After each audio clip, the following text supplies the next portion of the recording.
Hey everyone, hope you're doing great. Welcome back to my channel. In today's video, we'll dive into what if Deku built a new hero society from the ashes of civilization. Smash that subscribe button, and be sure to peek at the description below. Let's begin. The rain was a constant mourner. It fell in heavy, gray sheets, weeping over the skeletal remains of Muzidifa. It slicked the rust-colored bones of collapsed overpasses and collected in the hollowed-out eyes of skyscrapers. The water that ran through the gutters was the color of old blood, thick with grit, and the ghosts of a million forgotten lives. 5 years. 5 years since the sky had torn open, since the world built on the bedrock of quirks had been shattered by that same foundation. The great collapse hadn't been an ending, not a clean one. It had been a transformation, a violent, agonizing mutation of civilization itself. Izuku Midoriya felt the rain soak through the patched shoulders of his coat. The material was a Frankenstein's monster of canvas, Kevlar, and ballistic nylon, stitched together by his own hands in the low light of a workshop. His green hood, a tattered relic of a more optimistic age, was pulled low, casting his face in shadow. He was a specter in the ruins, a flash of muted color against a monochrome world. He stood atop the precarious roof of what was once a department store, the wind whipping at him with a low moan. Below, the streets were a maze of wreckage and silence. This was his patrol, a grim ritual he performed more times than he could count. But tonight something was different. It wasn't a sound, not at first. It was a feeling. A cold prickle at the base of his neck, the signature thrum of danger sense. In the old days, it had been a screaming alarm, a klaxon blaring in his skull warning of an incoming punch or a villain's ambush. Now it was a subtler thing, a spiderweb of dread that mapped out hazards with chilling precision. This wasn't the sharp sting of malice or intent. This was the spreading ache of uncontrolled power, of agony, of fear. He closed his eyes, letting the sensation guide him. West.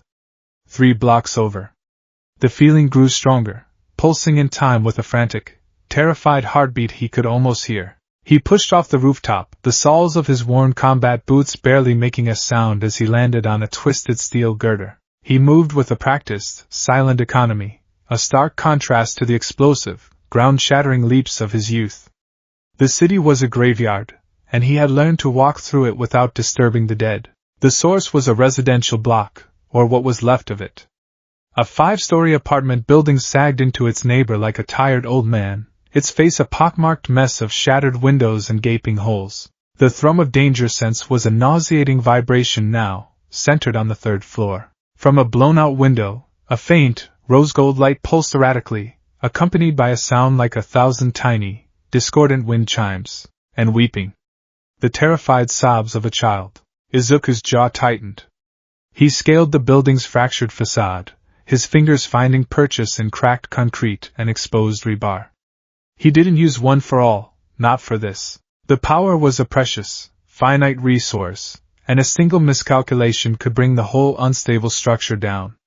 He moved like a spider, deliberate and sure-footed, until he reached the 3rd floor landing. He peered through the broken doorway. The scene within was one of beautiful, heart-wrenching horror. In the center of the small living room, a little girl, no older than 6, was on her knees sobbing, and from her body, growing with every hitched breath and terrified cry, was a cage of crystalline thorns. They sprouted from her skin, her arms, her back, her legs, in intricate, razor-sharp lattices of rose-gold crystal. They sang with that faint, harmonic chime as they grew, extending outwards, impaling the worn sofa, piercing the floorboards, and cracking the ceiling. A man and a woman, her parents, were huddled in a corner, their faces masks of terror and helplessness. "Akari, please," the woman begged, her voice raw. "Please, baby, try to calm down." But her fear only fed the girl's panic, and the crystal cage grew faster, more aggressively. The structure groaned around them. The girl, Akari, was not a villain. She was a victim, trapped inside a quirk that had manifested as a monstrous, beautiful prison. This was the legacy of the collapse. Quirks, once a part of life, were now diseases, time bombs ticking away in the DNA of the survivors. Izuku took a slow, deliberate breath, pushing his own emotions down. Panic was a contagion, and right now, he had to be the cure. "It's okay," he said. His voice wasn't the booming cry of a hero. It was low, steady, and calm. The voice of a man talking down a frightened animal. The parents flinched, their eyes snapping towards the shadowed figure in the doorway. Who are you? The father stammered, instinctively moving to shield his wife. I'm here to help, Izuku said, stepping fully into the room. He raised his hands slowly, palms open and empty. He kept his gaze on the girl. Akari, he said, pitching his voice to be heard over the crystalline ringing. My name is Izuku. That's a very powerful quirk you have. But it looks heavy. Can I help you with it? The girl's sobbing hitched. She looked at him through the bars of her own body, her eyes wide and terrified. It hurts, she whimpered. I can't make it stop. I know, he said, taking another slow step. And you don't have to. Just breathe with me. Can you do that? A larger crystal spear shot from her shoulder, narrowly missing his head and embedding itself in the wall behind him with a sharp thunk. The parents cried out. Izuku didn't even flinch. That's all right, he said, his voice unwavering. It's just scared. Like you? Let's try again. In and out. He needed to get closer, but the field of thorns was too dense, too chaotic. He couldn't risk shattering them. The resulting shrapnel would shred everyone in the room. This wasn't a job for a fist. It was a job for a thread. From his wrists, shimmering black tendrils erupted, not with explosive force, but with a silent, controlled grace. Black whip. He no longer used it as a flail or a grappling hook. He had spent years refining his control, guided by the memories of Lariat, until he could manipulate each tendril with the precision of a master weaver. The black energy flowed into the room, delicate as a surgeon's thread. The tendrils didn't strike the crystals. They moved between them, weaving through the gaps in the lattice. With infinite care, he began to wrap the larger growths, cradling them, not crushing them. He created a web of his own power around hers, a net of soft darkness to contain the sharp light. See? He murmured, his focus absolute. We're just giving it a place to rest. The girl's breathing was still frantic. The crystals continued to grow, pushing against his restraints. He needed to calm her, not just her quirk. He crouched lower, planting the fingers of one hand on the floorboards. F.A. Jean. He drew on the fourth user's power, not to build kinetic energy for a blow, but to release it. He sent a low, controlled vibration through the floor, a resonant hum that traveled up through the crystals and into the girl's body. It wasn't a shock, it was a frequency. He spent hours in meditation, learning to find the precise hertz of panic and broadcast its counter-frequency. A wave of pure, physical calm. The crystalline ringing wavered, the frantic edge softening into a steadier tone. Akari's sobs subsided into whimpers. Her eyes, which had been squeezed shut in terror, blinked open. It's slowing down, she whispered, her voice filled with awe. You're doing that, Izuku reassured her, his black whip tendrils gently tightening, providing a secure, swaddling pressure. You're in control. A loud groan echoed from above as a large section of the ceiling plaster gave way. The building was failing. The parents gasped. We need to go. Now, Izuku stated, his tone shifting from calming to commanding. He looked at the parents. The floor is unstable. I'll make a path. When I say so, you run. Don't stop. He stood up, retracting the black whip tendrils that weren't supporting the main crystal structure around Akari. He focused on a section of the floor near the far wall, a mess of debris and collapsed furniture. One for all finally answered his call, a familiar, warm current flowing into his arm. But he didn't draw on 50%, not even 20%. He channeled a tiny, precise sliver, barely 3%, into his finger. Delaware. Flick, he whispered. It wasn't a smash. It was a surgical strike. A compressed bullet of air, no bigger than a fist, shot out and struck a half-collapsed bookcase. The bookcase tipped over, creating a domino effect that cleared a narrow but stable path to the doorway. It was an act of demolition as an act of creation. Now! He commanded. The parents, galvanized by his confidence, scrambled along the path he'd made. As they passed, Izuku turned his full attention back to Akari. The crystal growth had stopped, but the cage remained. She was exhausted, her head drooping. With his path cleared, he moved to her side, weaving his body through the gaps his tendrils had maintained. He knelt in front of her. "Akari," he said softly. "It's over. You can let it go now." He reached out, not with Black Whip, but with his own hand, and gently placed it on her forehead, his thumb stroking her temple. He was offering a simple, human connection. A promise of safety. At his touch, a final, shuddering sigh escaped the girl's lips. And the cage of rose-gold crystal, with a sound like sighing chimes, dissolved. It didn't shatter, it simply receded back into her skin, leaving behind faint, shimmering patterns like frost on a windowpane. She slumped forward, boneless with exhaustion, into his arms. Izuku wrapped her in the emergency thermal blanket from his belt pouch, cocooning her small frame. He lifted her easily. She weighed next to nothing. He turned to the parents, who were staring at him with a mixture of awe and disbelief. "She's just exhausted," he said. Her quirk responded to her emotional state. It's a feedback loop. "Common now, who are you?" the mother asked again, her voice trembling with gratitude. "Are you a hero?" The word hung in the air, an artifact from another time. Izuku's expression, hidden in the shadows of his hood, was complex. "I'm just someone who helps," he said, shifting Akari's weight. "Now let's get you all somewhere safe." The reins letting up. The journey back was made in a vehicle they called the Turtle. It was a heavily modified municipal transport bus, its windows replaced with thick steel plates, and its chassis reinforced with scavenged armor. It was slow, ugly, and loud, but it was safe. Izuku sat in the back, Akari sleeping soundly on the bench beside him, her parents huddled together across the aisle, murmuring in low voices. Through the narrow slit of the forward viewport, the world crawled by. A vista of decay. Faded billboards featuring smiling heroes, Mount Lady, Kamui Woods, were peeling and stained, their triumphant poses now a cruel mockery. He saw the rusted sign for the Takoba Municipal Beach Park, the place he and All Might had cleared so long ago. Now it was just another stretch of coastline being eaten by the gray, uncaring sea. Every ruin held a memory. Every memory was a ghost. After an hour of grinding gears and navigating debris-choked streets, a familiar silhouette rose against the bruised twilight sky. The twin towers of UA High School. They were scarred, the gleaming glass facades of yesteryear now a jagged mosaic of shattered panes and welded steel plates. But they were still standing. A fortress.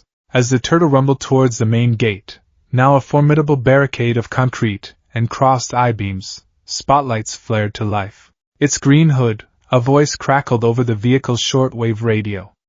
"Gate team, stand by to open." The barricades parted with a hydraulic hiss, and the bus rolled into the familiar courtyard. The sanctuary? It wasn't just a fortress. It was a living, breathing community. People moved with purpose under the glow of jury-rigged floodlights. A team was tending to a hydroponics garden that had overtaken the old fountain. The sounds were of generators, of metal being worked, of voices, not panicked, but busy. The bus hissed to a stop, and the doors opened. The first person to greet them was Ochako Uraraka. She was different, too. Her hair was cut short for practicality, and the perpetual blush on her cheeks was often smudged with grease or dirt. She wore a sturdy engineer's jumpsuit, and her expression was one of tired competence. But when she saw Izuku, her face broke into a warm, genuine smile that was a beacon in the gloom. "Deku," she said, her voice a welcome comfort. "You're back. Any trouble?" He shook his head, carefully stepping down from the bus. "A manifestation. Uncontrolled. But the family's safe." Ochako's eyes softened as she saw the sleeping child in his arms. She immediately turned to the parents. "Welcome to the sanctuary," she said, her tone gentle but firm. "We'll get you settled in. Infirmary is this way. We have doctors who can help." As she led the grateful family away, another figure approached, his movements precise and clipped. Tenya Ida. His hair was still impeccably styled, but his face was leaner, etched with the stress of his immense responsibilities. He carried not a clipboard, but a ruggedized datapad, its screen glowing with lists and schematics. The armor on his legs was scuffed and worn, more a symbol of his past than a tool for his present. "Midoriya," Ida said, his voice a crisp baritone. "Report. Your patrol was 2 hours overdue."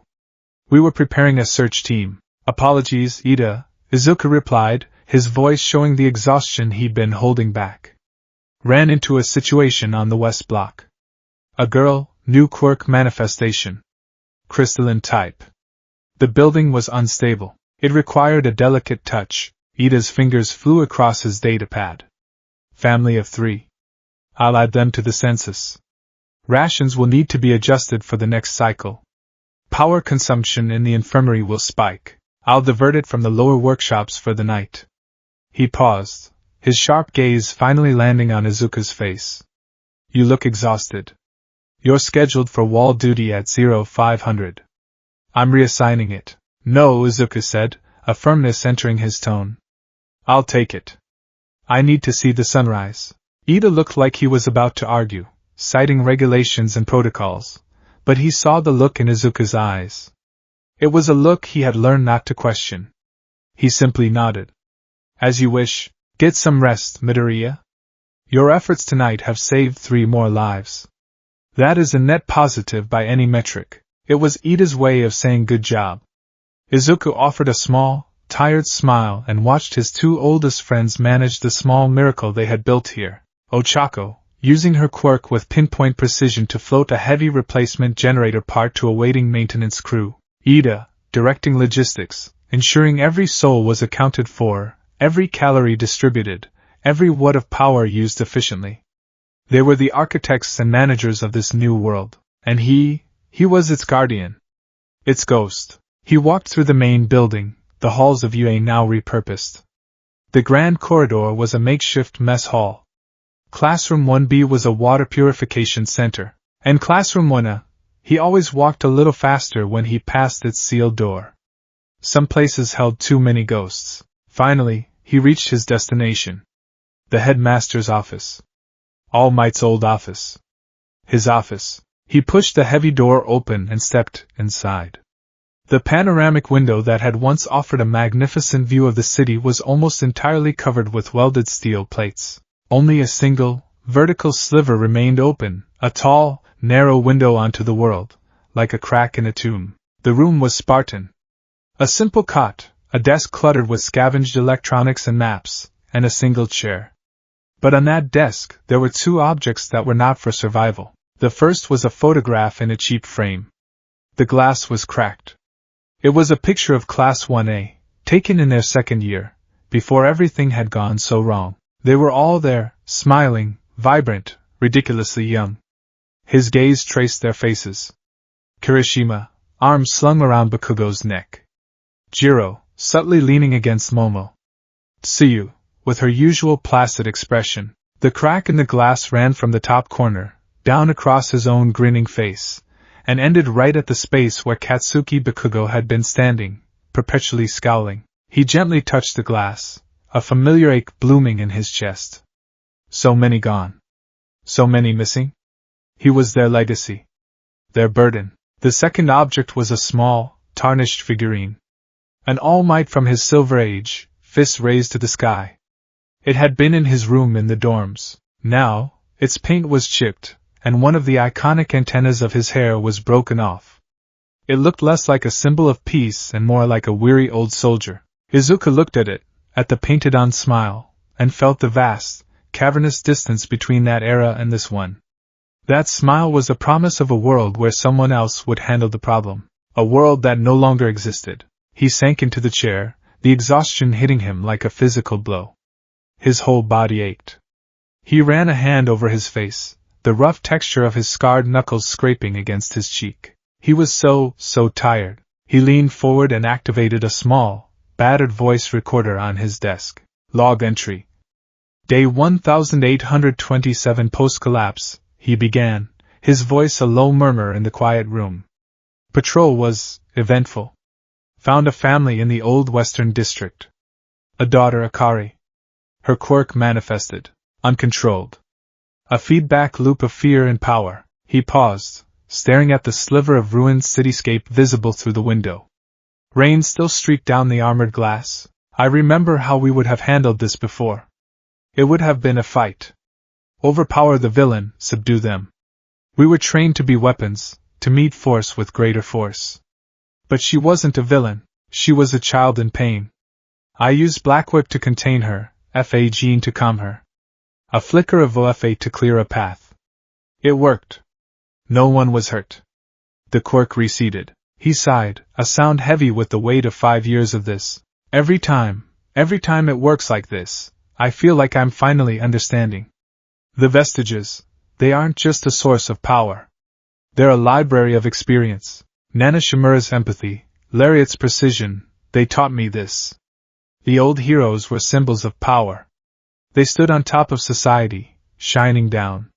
They were pillars, but when the pillars broke, everything came crashing down with them. He leaned closer to the recorder, his voice dropping to a near whisper, a confession to the silence. We can't be pillars.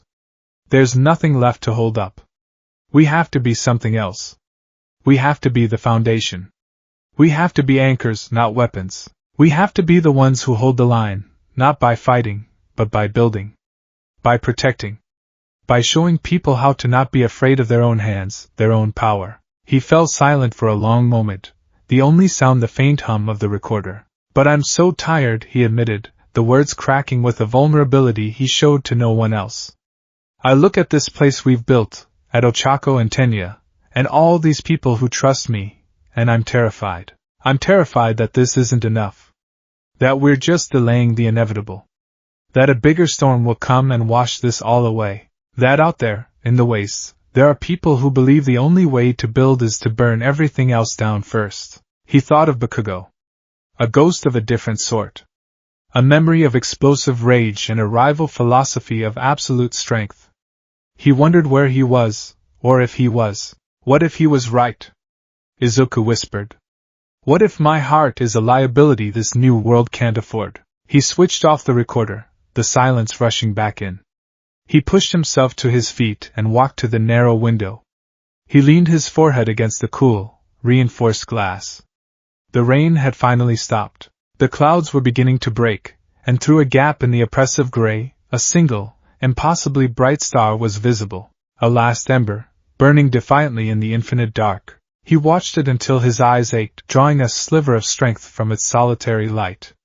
He had wall duty at 0500. He had to see the sunrise. He had to be there to prove, if only to himself, that after the long dark night the dawn would still come.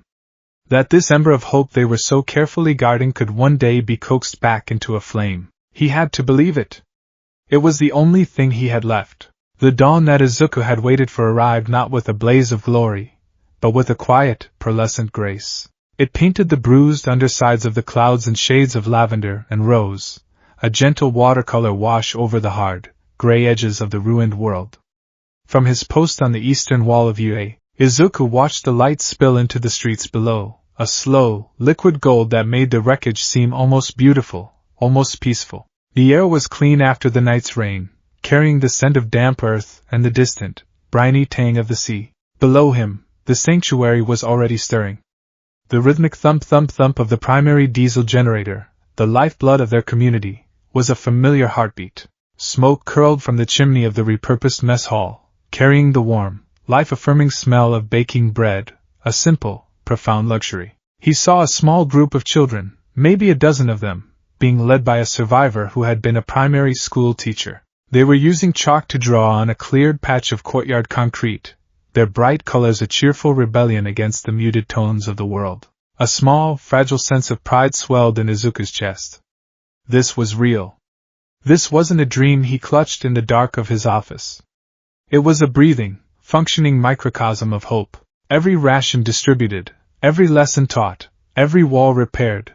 It was a defiance against the entropy of the collapse. His watch chimed, signaling the end of his shift.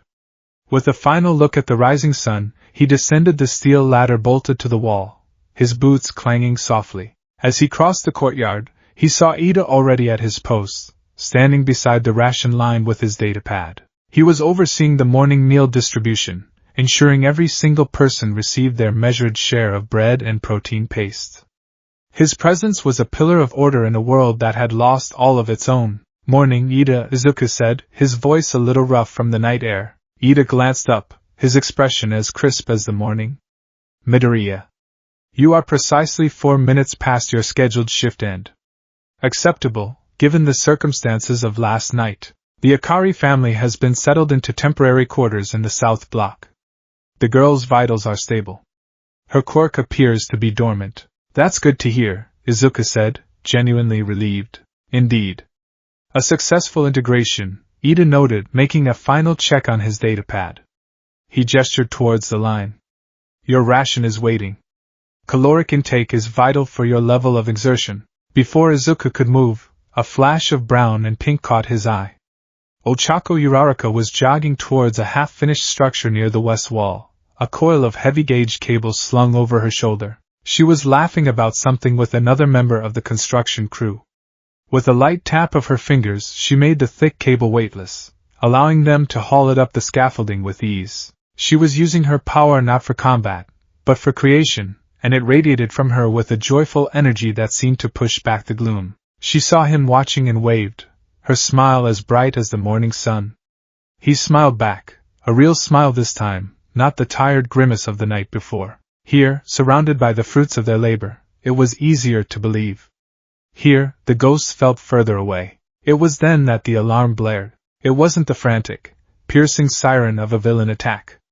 It was a series of deep, resonant chimes, the proximity alert. Unidentified movement approaching the main gate. Instantly, the calm shattered. The children were quickly ushered inside.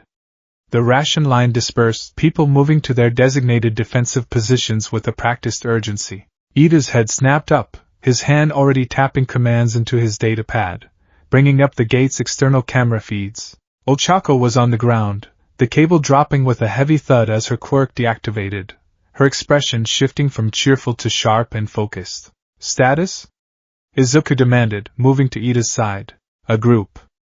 Looks like a dozen, maybe 15 individuals, Ida reported, his eyes narrowed at the grainy image on the screen. No visible heavy weapons. They're on foot.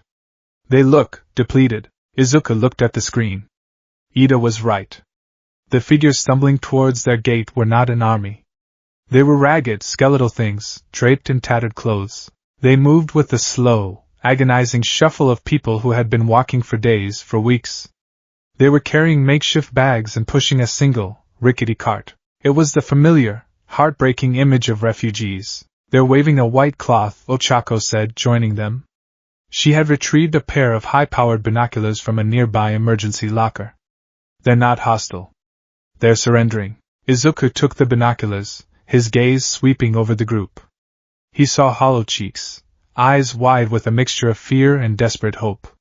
He saw a mother clutching a gaunt-faced child. His heart ached for them. Standard protocol, Ida stated firmly. They halt 50 meters from the gate. We send out a 2-person team for parley and screening. No one comes inside until we've assessed the risk. Agreed, Izuku said, lowering the binoculars. Ochako, you're with me. On it, she replied without hesitation. The heavy gates hissed open just enough for 2 people to slip through. The air outside the sanctuary's walls immediately felt colder, heavier. The hopeful sounds of their community were replaced by the lonely whisper of the wind. As they approached, the group of survivors huddled together, their fear palpable. A man at the front, who seemed to be their leader, stepped forward, his hands raised. Please, the man croaked, his voice dry and cracked. We mean no harm. We heard there was a place here. A safe place. Who are you? Where are you from? Izuku asked, his voice even but cautious. We're from the Kafu ruins, the man explained. Our settlement was overrun. A quirk storm. We're all that's left. Izuku's eyes scanned the group again, his danger sense a low, background hum of generalized misery and exhaustion. But as his gaze fell upon one man near the back, standing slightly apart from the others, the hum spiked. It wasn't a sharp sting of malice, but a chaotic, dissonant thrum, like an out-of-tune orchestra. The man was tall and lean, with graying temples and a face carved with deep lines of profound stress. He was actively trying to make himself smaller, his shoulders hunched, his hands clenched into tight fists at his sides as if trying to physically contain something. And him? Izuku asked, nodding towards the man. What's his story? The group's leader flinched. The others shuffled their feet, avoiding Izuku's gaze. He's with us. Kaido Tanaka. He used to be a pro-hero. Amplifier. The name was vaguely familiar, a B-lister from the old days. His quirk, if Izuku recalled, could moderately boost the output of other quirks in his vicinity. A support hero. Used to be? Ochako prompted gently. Before the leader could answer, it happened. A young woman in the group, trying to comfort her crying brother, activated her quirk. It was a simple one. Her hands began to glow with a soft, soothing blue light. But as she stood near Tanaka, the light suddenly flared. It erupted from her hands not as a gentle glow, but as a blinding, painful beam of raw energy, like twin searchlights. She screamed, unable to control it, stumbling backward. The beam sighed across the ground, charring a black line in the dirt. Simultaneously, an older man with a minor telekinetic quirk, who was steadying their rickety cart, gasped. The cart, laden with their meager possessions, was abruptly torn from his grasp and launched sideways, crashing into a nearby pile of rubble with a splintering crunch.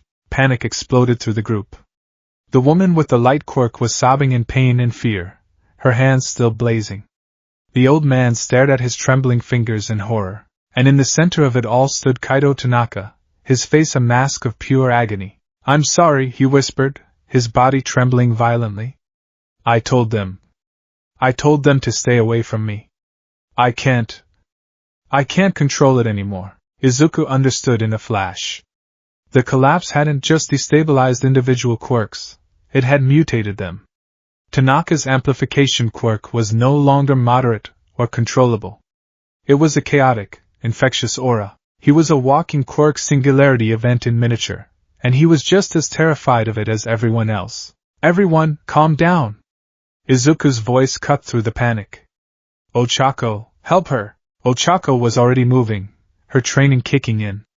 She couldn't touch the woman directly, but she could touch the ground around her, making sections of it weightless to create trenches and barriers, directing the out-of-control light beams harmlessly into the earth. Izuku focused on Tanaka.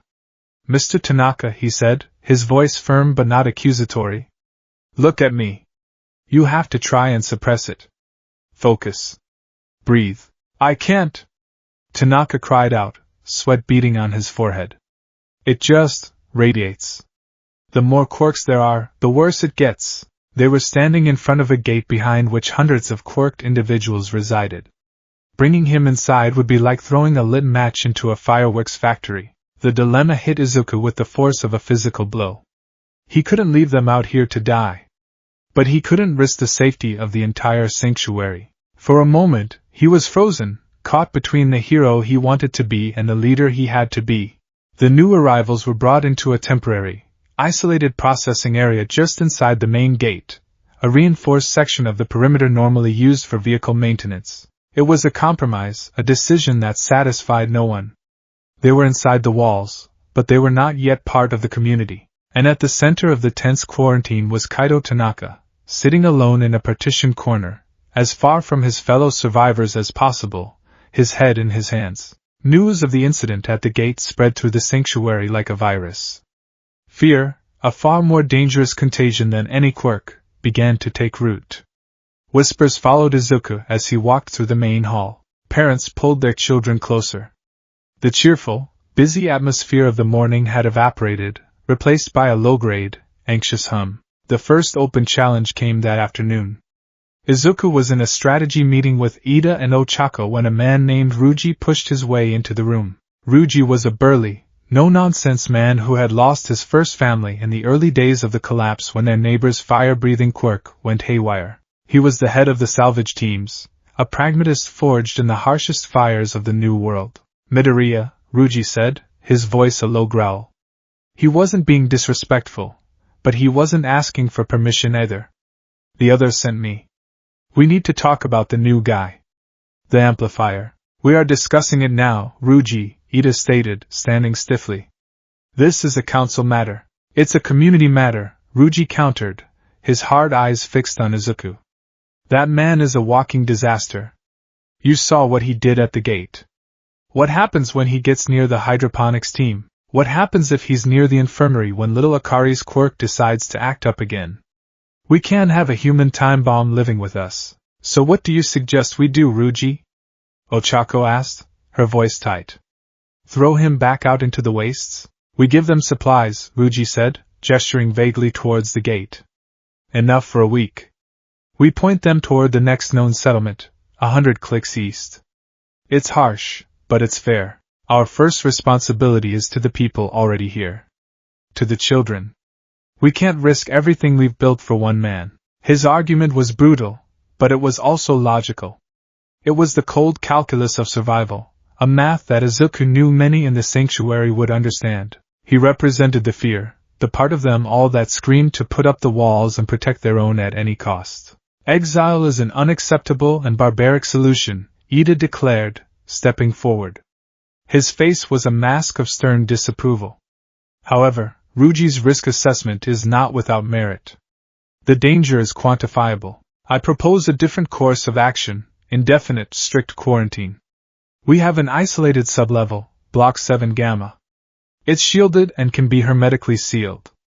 We place Mr. Tanaka there. He will be provided with sustenance and basic amenities, but he will have no contact with the general population. It is the only way to neutralize the threat, while upholding a basic standard of humanitarian care. Izuku looked from Ruji's grim face to Ida's rigid posture. Exile or a prison cell. Two different solutions born from the same fundamental premise, to treat Kaido Tanaka as a problem to be contained. You're both wrong, Ochako said softly, but her voice cut through the tension. Everyone turned to her. She stood with her fists clenched, her expression pleading. He's not a threat or a problem. He's a person. A sick person. When Akari's quirk manifested, did we lock her in a sublevel? Did we talk about throwing her out? No. We helped her. Deku helped her. This is the same thing, just bigger. We can't start drawing lines. We can't start deciding who is too broken to save. If we do that, we're no better than the warlords. The room fell silent. Ruji's brutal pragmatism, Ida's cold logic, and Ochako's fierce compassion. Three pillars of a new world, and they were cracking under the weight of a single, broken man. Izuku knew this was more than a disagreement. It was the first true test of what the sanctuary was meant to be. A community forum, Izuku announced, his voice carrying over the anxious murmurs of the crowd. Tonight. In the main auditorium. Everyone will be heard. The auditorium, once host to UA's grand entrance ceremonies, was a cavernous, echoing space. Most of the plush seating had been torn out for materials, replaced by simple wooden benches and salvaged chairs. Nearly 200 people, the entire adult population of the sanctuary, had gathered. They sat in tense, quiet groups, the air thick with unspoken fear and uncertainty. Izuku stood on the stage, flanked by Ida and Ochako. He had asked Ruji to join them, to give his position a place of legitimacy. In the wings, hidden in shadow, he had also asked Mei Hatsum to wait. I called this forum because the decision we make about Kaido Tanaka and the new survivors will define who we are, Izuku began, his voice calm and steady, amplified slightly by the hall's damaged acoustics. It is not a decision for a council to make in secret. It is a decision for all of us. Ruji, you spoke for many earlier. I want you to speak for them now. Ruji strode to the center of the stage. He was not a polished speaker, but his words carried the weight of grim experience. He laid out his case plainly and powerfully, speaking of the fragility of their existence, the memory of loss, and the sacred duty to protect their children from a danger they could not control. He spoke of hard choices and the grim reality that sometimes, to save the body, a limb must be sacrificed. When he finished, a wave of somber, fearful applause rippled through the hall. He had given voice to their deepest anxieties. Next was Ida. He stood ramrod straight, his datapad in hand. He did not speak of fear, but of protocol, of risk mitigation and resource allocation. He presented his quarantine plan as the most logical, efficient, and secure solution, a balance between safety and a codified form of humanity. His argument was a fortress of logic, appealing to the part of them that craved order and predictability. His applause was more scattered, respectful but less passionate. It was a solution, but a cold one. Then it was Ochako's turn. She walked to the stage edge, her gaze sweeping across the faces in the crowd. Ruji is right to be afraid, she began, her voice soft but clear. We've all lost too much not to be, and Ida is right that we must be smart and careful. But they're both looking at Mr. Tanaka and seeing a threat. I look at him, and I see a hero, a man who spent his life helping others, who is now being destroyed by the very power he used to do good. We are a sanctuary. That word has to mean something. It has to mean that we are the place people run to, not the place they are thrown away from. If we turn him away, the next time it could be one of us. It could be one of our children. Where would we want them to go? Her plea hung in the air, a raw, emotional counterpoint to the logic and fear that had preceded it. There was no applause, only a profound, troubled silence. She had reminded them not of their fears, but of their shared vulnerability. Finally, all eyes turned to Izuku. He had listened to every word, his expression unreadable.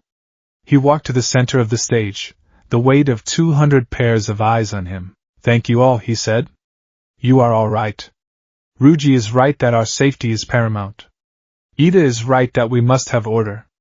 And Ochako is right that our compassion is the foundation of everything. He took a deep breath.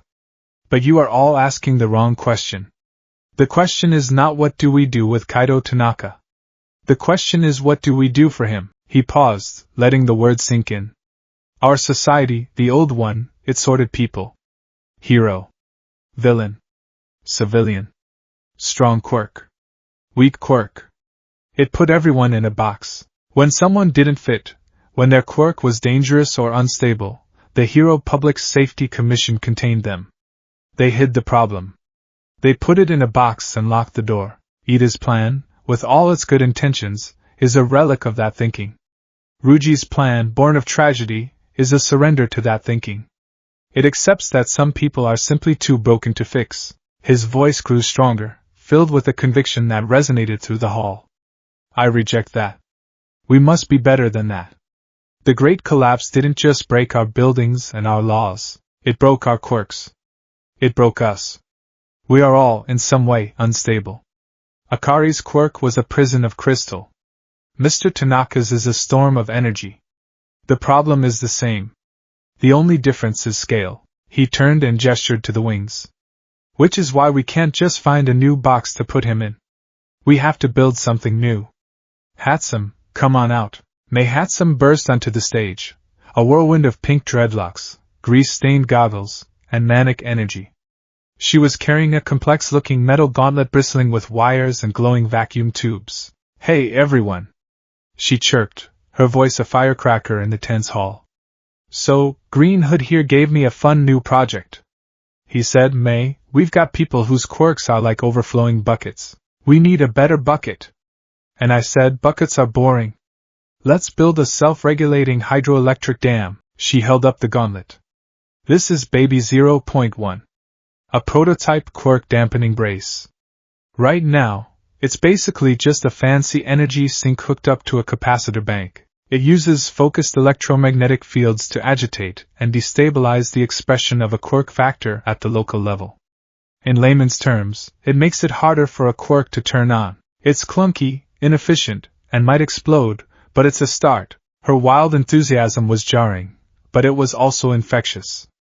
A murmur of curiosity, of nascent hope, spread through the crowd. Izuku stepped forward again, his voice cutting through the chatter. May is right. This is a start. My proposal is not exile. It is not a prison. My proposal is investment. It is innovation. I propose we build a new wing onto the sanctuary. A research and development lab, combined with a specialized infirmary. We will call it the Quirk Stability and Care Wing. It will be a place not for quarantine, but for study and healing. A place where people like Mr. Tanaka are not inmates, but patients and pioneers. He can help us understand his condition, and May and her team can build the technology to help him and others like him. He looked directly at Ruji. This is how we protect our children, Ruji. Not by casting out the sick, but by finding a cure. He looked at Ida. This is our new protocol, Ida. Not containment, but compassionate innovation. He looked at Ochako, and his expression softened. And this is how we prove our compassion is not a weakness, but our greatest strength. He turned back to the crowd, his voice ringing with the fire of his old self, tempered by the steel of his new one. The old hero's society failed. It failed because it was built on a lie. It was built on the idea that heroes were a special class of person, immune to the problems that plagued everyone else. They were symbols of power who fought villains. But the greatest villain we face now is not a person. It is despair. It is fear. It is the instability within our own bodies. He raised his hand, his voice dropping to a powerful, resonant declaration that echoed in the heart of every person there. So, I propose we ratify tonight the first law of our new society. A hero's first duty is not to defeat villains, but to protect the vulnerable, even, and especially, when the vulnerability comes from within. He stood in the ringing silence, his chest heaving slightly. He had laid his soul bare. He had offered them not an easy solution, but a difficult, ambitious hope. Slowly, in the back, a single person began to clap. Then another. And another. Soon, the entire auditorium was on its feet, the sound of their applause not fearful or somber, but thunderous, roaring with a renewed sense of purpose. Ruji, his face a mixture of shock and dawning respect, slowly began to clap. Ida pushed his glasses up his nose, a rare, small smile gracing his lips as he joined the ovation. Izuku looked at Ochako, and she was crying, not with sadness, but with overwhelming relief and pride. They hadn't just solved a problem. They had laid a cornerstone for their entire future. The next morning, the site for the new wing was marked out, a patch of ruined ground adjacent to the main infirmary. It was a mess of shattered concrete and twisted rebar, but to the people of the sanctuary, it was a field of opportunity. The work began immediately. The entire community was mobilized. Ochako and her construction team directed the heavy clearing, using her quirk to lift massive slabs of debris. Ida was a whirlwind of logistical perfection, coordinating teams, equipment, and schedules on his datapad. Even Ruji was there, his initial skepticism replaced by a grudging but powerful work ethic. He directed his salvage crews with gruff efficiency, their skills in deconstruction now turned toward a new purpose. Izuku was in the thick of it. He wore a simple work shirt, his coat and gear set aside. The scars on his arms were stark in the morning light as he worked alongside the others, hauling rebar and breaking up concrete with a sledgehammer. He wasn't giving orders from on high. He was on the ground, sweating and straining with his people. Late in the afternoon, the foundation trench was cleared. It was time. Ochako used her quirk to float the first cornerstone into place. It wasn't some grand, polished block of marble. It was a rough-hewn slab of concrete, salvaged from the ruins of Yue's own walls. It was scarred and imperfect, but it was solid. It was real. As the crew prepared the mortar, Izuku stepped forward. Ida and Ochako joined him, standing on either side. He knelt down, scooping a trowel of wet cement. "The first stone," he said, his voice quiet but carrying to all those who had gathered to watch. He spread the mortar onto the foundation, his movements sure and steady. Then, he looked at Ida and Ochako, a deep, unspoken understanding passing between them. Together, the three of them, the leader, the builder, and the organizer, placed their hands on the rough-hewn stone. With a shared effort, they guided it down, settling it perfectly into the bed of mortar. The stone landed with a soft, solid thud. It was not a dramatic sound. It was not a grand explosion or a heroic cry. It was a quiet, simple, foundational noise. The sound of something new beginning. Izuku pressed his hand flat against the stone, feeling its rough, cool solidity. He looked up, not at the sky, but at the faces around him. He saw Ruji, wiping sweat from his brow, give a slow, respectful nod. He saw the survivors from Kofu, including the leader who had begged at their gate, working to clear more debris, their faces no longer filled with fear, but with a tentative, growing purpose. And in the distance, near the entrance to the temporary infirmary, he saw Kaido Tanaka. He was standing with Mei Hatsum, looking at the schematics for her baby 0.2. For the first time since he had arrived, the agonizing tension in his face had eased. In its place was a flicker of something Izuku hadn't dared hope to see so soon. Hope. The sun was high in the sky, baking the dust on his back. The air was filled with the rhythmic sounds of work, the clang of hammers, the scrape of shovels, the calls of a community united. It was the sound of a new law being written, not in a book, but in sweat and concrete. It was the sound of a new society being built, one stone at a time. Izuku took a deep breath, the air filling his lungs. The ghosts were still there, but today, their whispers were drowned out by the symphony of construction. Today, the work had begun. The new wing was rising, a skeleton of scavenged steel and hope. Every clang of a hammer, every shout of a worker, was a note in the symphony of the sanctuary's defiance. But progress, Izuku was learning, had a voracious appetite. The infirmary's generator coughed and sputtered more each day. The water purifiers required filters they could no longer fabricate. Most pressingly, their medical supplies were dwindling to a critical point. The reality of their situation was laid bare not in the courtyard, but in the quiet, sterile-smelling confines of the main clinic. Dr. Kenji Takeda, a stooped, weary man who had been a chief surgeon before the collapse, was holding a small vial of antibiotics up to the light. His face, usually a mask of professional calm, was tight with frustration. "It's no good, Midoriya," he said, his voice low and defeated. "This batch is 3 years past its expiry date. The efficacy is less than 20%.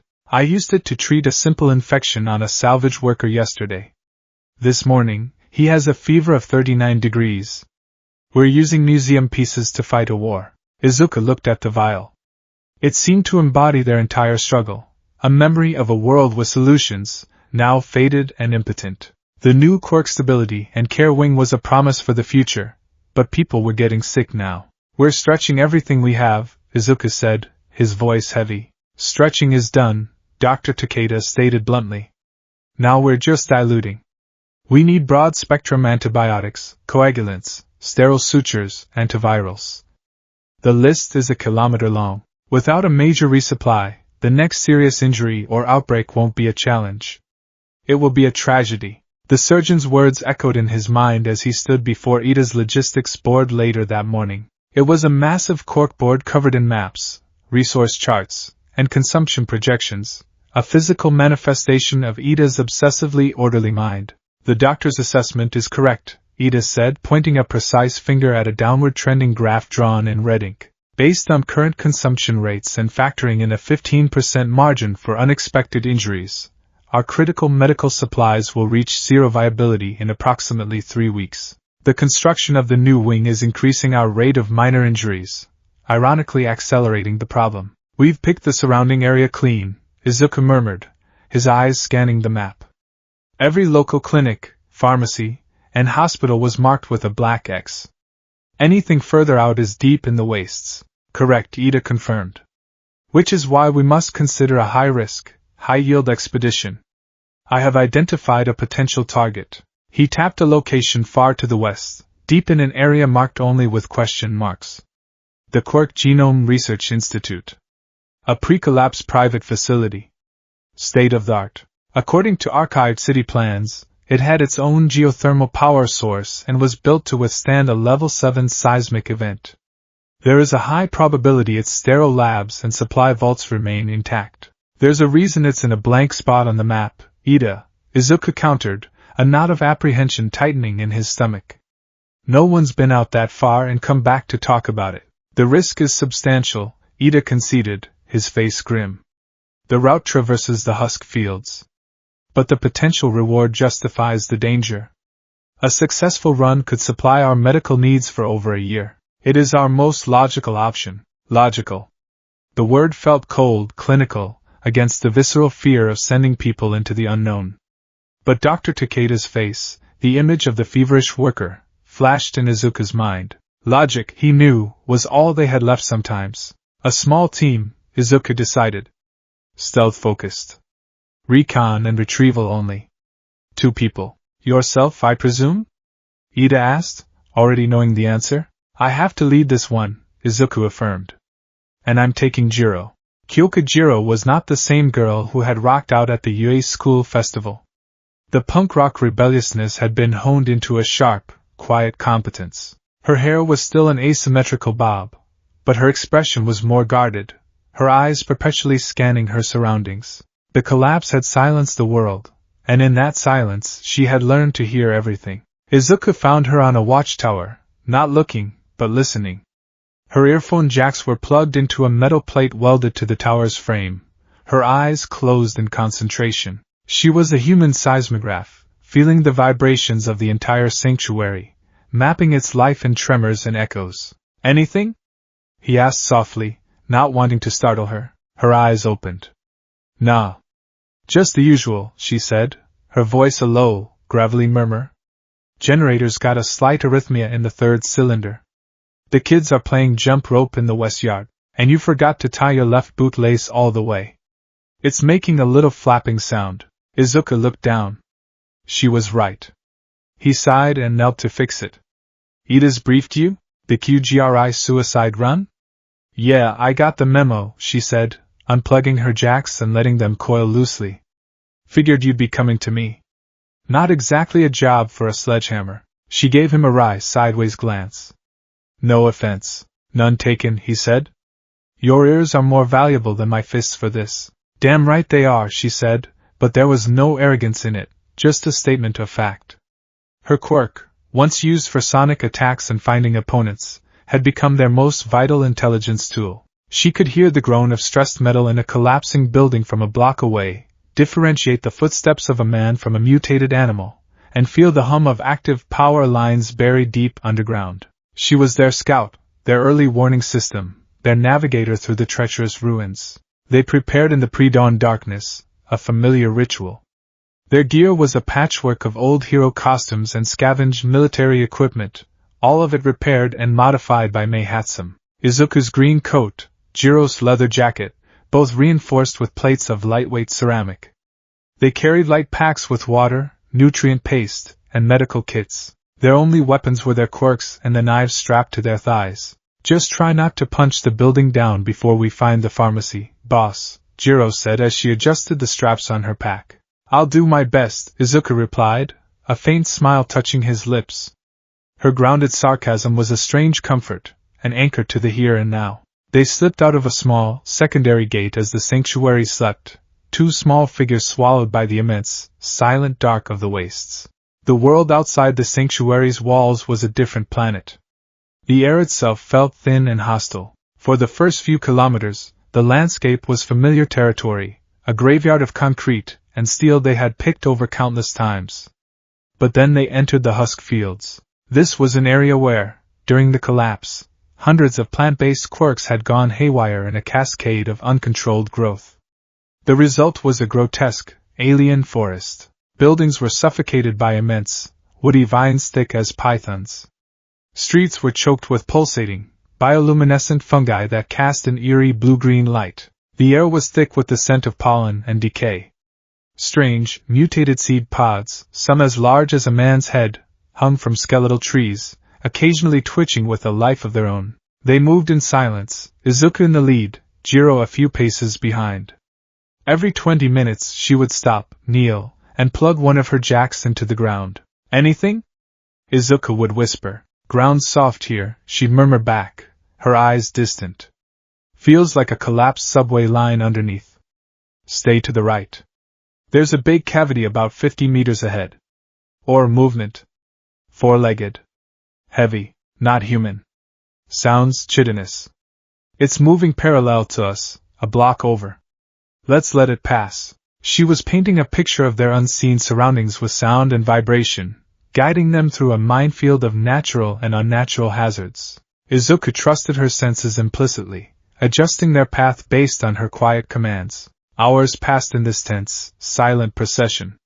The sun climbed, casting long, distorted shadows through the husk fields. During a brief stop to drink water, Izuku found himself staring at the ruins of a pre-collapse music hall, its roof caved in, a grand piano visible amidst the rubble, its keys covered in moss. "Do you ever miss it?" he asked, his voice quiet. Jiro followed his gaze. "What? Pre-collapse architecture?" "Music," he clarified. "Real music. Not just the hum of a generator." She was silent for a long moment, tracing a pattern in the dust with the tip of her boot. "Sometimes," she admitted, "I can still hear it all in my head. Every song I ever loved. It's like a library no one can burn down." She looked at him. But there's a different kind of music now. The rhythm of things. The city breathing. The silence telling stories. You just have to learn how to listen. She gave a small, sad smile. Guess I got a head start on that. They fell silent again, the shared moment of melancholy hanging between them before they pushed on, deeper into the wastes. The ghosts of the old world were everywhere. Late in the afternoon they saw it.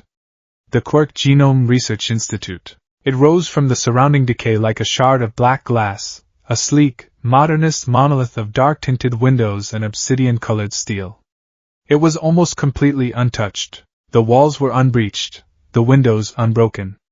An aura of profound, unsettling stillness hung over it. That's creepy, Jiro muttered, her jacks already plugged into the rocky ground. What do you hear? Izuku asked, his own danger sense tingling, not with a sharp alarm, but with a low, pervasive hum of wrongness. That's the thing, she said, her brow furrowed in concentration. I hear nothing. No scuttling. No wind whistling through cracks. No groaning metal. The place is dead silent, and I can feel the geothermal generator. It's on. Low power mode, but it's active. An intact, powered building in the middle of the wastes that no scavengers had touched. It was either the greatest prize they could imagine, or the most obvious trap in history. We go in cautious, Izuku said, his hand resting on the hilt of his knife. Find the medical vaults, grab what we can, and we are out. We don't investigate anything. They approached the main entrance. The heavy blast doors were sealed tight. But to the side, a smaller maintenance entrance had been opened. Not smashed or blown, but professionally breached. The edges of the steel door were cut with a clean, searing heat, the work of a high-temperature thermal lance or a powerful quirk. Someone's been here, Jiro stated the obvious, her voice barely a whisper. And they knew what they were doing. Izuku knelt, examining the cut. It's not fresh. A few days old, maybe a week. No signs of a struggle. They slipped inside. The air was cold, sterile, and still. Emergency lights cast long shadows down pristine corridors. The silence was absolute, a heavy blanket that smothered sound. It was the most unnerving thing Izuku had ever experienced. This is wrong, boss, Jiro whispered, her jacks trailing along the wall, feeding her information. This place should be crawling with mutated vermin at the very least. It's clean. Too clean. They moved like ghosts down the silent hallways, following the directory signs towards biomedical storage. Everything they saw pointed to a disciplined, efficient looting. Shelves were empty but not overturned. Supply closets were open, their contents methodically removed. What was truly chilling was what was left behind. Expired medicines, low-grade supplies, and broken equipment were all neatly stacked in a corner of one of the labs, as if sorted for disposal. These weren't desperate scavengers. This was an organized operation. They found the primary medical vault. Its immense, circular door, a meter thick, stood open. Inside, the scene was the same. Rows upon rows of empty shelves. A deep, soul-crushing disappointment settled in Izuku's gut. They had come all this way for nothing. They took everything, Izuku said, the words feeling like ash in his mouth. Every last antibiotic, every suture kit. Jiro had moved to the center of the vault, kneeling down. Not everything, she said. She held up a single, overlooked data slate. Looks like they were more interested in the supplies than the research. As Izuku took it, Jiro suddenly stiffened, her eyes going wide. Movement, she hissed, yanking her jacks from the floor. Multiple contacts. All around us. They were waiting. Before Izuku could even process her words, the vault door began to slide shut with a deep, grinding groan. He reacted instantly, shoving Jiro towards the closing gap. Go! They tumbled out into the corridor just as the vault door sealed with a deafening boom that echoed like a death knell. The emergency lights in the corridor immediately switched to a blood-red glare. From both ends of the hallway, figures emerged from the shadows. There were 8 of them. They moved with a predatory grace, fanning out, cutting off all escape routes. They were clad in practical, dark gear similar to Izuku's own, but theirs was uniform, without the patchwork, makeshift quality. They carried no firearms, but their posture screamed lethal. Identify yourselves. Izuku yelled, dropping into a low crouch, black whip coiling around his arms, ready to erupt. They didn't answer. Two of them in the front suddenly threw small, metallic discs that clattered on the floor. With a blinding white flash and a high-frequency shriek that bypassed normal hearing and drilled directly into the skull, they detonated. Izuku was momentarily blinded, his ears ringing. Jiro cried out, clutching her head as the sonic assault overloaded her sensitive hearing. It was a perfectly executed maneuver, designed to disable them both. Through the spots in his vision, Izuku saw them coming. He lashed out with Black Whip, a chaotic web of tendrils meant to create space, but they were too fast. One of them, incredibly agile, dodged under the tendrils and swiped at Jiro's legs, taking her down. Another engaged Izuku, not with a quirk, but with brutal, efficient close-quarters combat. Izuku, even disoriented, was more than a match for one of them. He parried a blow and sent the attacker stumbling back with a precise, low-power kick. He saw Jiro on the ground, recovering. She slammed her hand on the floor, sending a focused pulse of vibration, a heartbeat fuzz, designed to disorient attackers. It worked on one, but the others seemed unfazed. They were being herded, corralled towards the center of the corridor. They were being contained, not eliminated. Then, from the darkness of a side corridor, a final figure stepped out. The red emergency light glinted off his spiky, ash-blonde hair. He was taller than Izuku remembered, leaner, all corded muscle and sharp angles. He wore a black tactical vest over a dark orange, long-sleeved shirt, and rugged cargo pants. A pair of worn, grenade-like gauntlets, smaller, more streamlined versions of his old hero costume, were strapped to his forearms. A jagged scar ran from his right temple down to his jaw, a white line against his tan skin, but it was his eyes that stopped Izuku's heart. The furious, explosive rage that had defined Katsuki Bakugo was gone. In its place was a chilling, calculating stillness, the cold confidence of a predator that knows it is at the top of the food chain. The faint, sharp scent of nitroglycerin and ozone hung in the air around him. He looked at the scene, at his soldiers efficiently pinning down the two intruders, and his cold, crimson eyes finally settled on Izuku. There was no flicker of recognition, no shock, no hint of their shared history.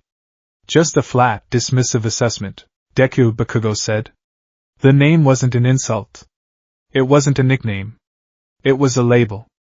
A flat, dead thing. The world seemed to shrink around Izuku, the noise, the red lights, the fight, all of it fading away until there were only two people in the corridor. The ghost he had wondered about was real, and he was a nightmare. Kaken? Izuku breathed, the name feeling alien on his tongue after so many years. Bakugo's lip curled in a tiny, humorless sneer. Don't call me that. One of his soldiers, a woman with sharp eyes and a panther-like grace, had Jiro pinned, a knife expertly pressed against the side of her neck, disarming her. Leader, they have a data slate from the vault. Bakugo held out a hand, not looking away from Izuku. The soldier brought him the slate. He glanced at it, his expression unchanging, before tucking it into a pouch on his vest. What are you doing here? Izuku demanded, pushing himself to his feet. Bakugo's soldiers tensed, but their leader gave a minute, almost imperceptible hand signal, and they stood down, though their watchfulness never wavered. Taking what I need, Bakugo answered, his voice a low rumble. This facility had the last stable supply of quirk-suppressant compounds and advanced medical gear on the eastern seaboard. We tracked it for 2 months. We took it.